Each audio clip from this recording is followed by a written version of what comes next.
Question 79, cardiac chambers and internal features. Here we have the right atrium.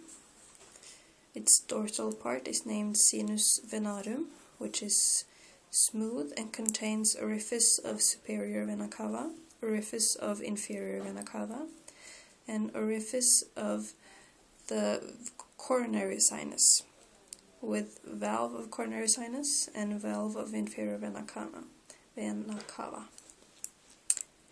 The septal wall of right atrium shows oval depression called fossa ovalis, bordered by limbus fossae ovalis, and the inner surface of atrium proper and auricle is marked by musculi pectinati.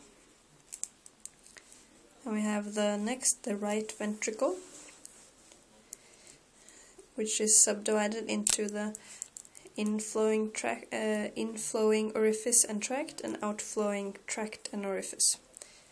The inflowing orifice of the right atrioventricular orifice is guarded by tricuspid valve, consisting of anterior, septal and posterior cusps.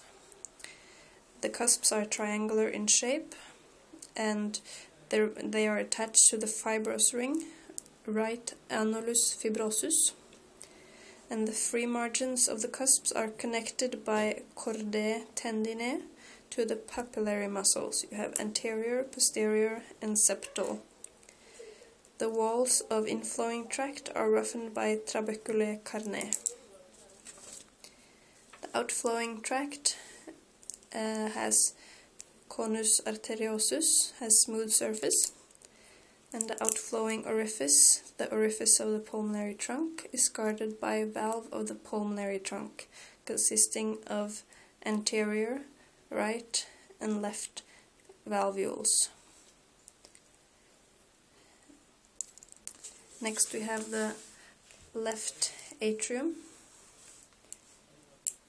Again here, where you get the left and right pulmonary veins.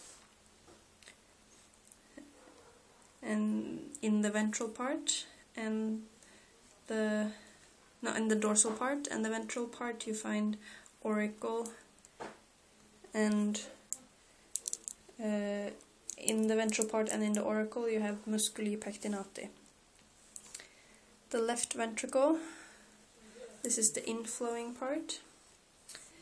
You have left atrioventricular orifice, which is guarded by the mitral valve.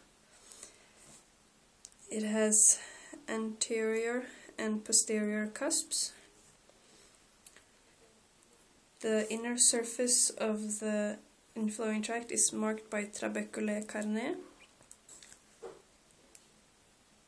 and the cusps are connected by chordae tendinae to the anterior and posterior papillary muscles.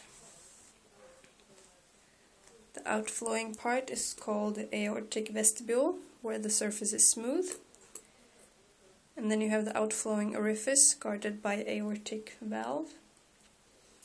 Valve consists of left, right and posterior cusps,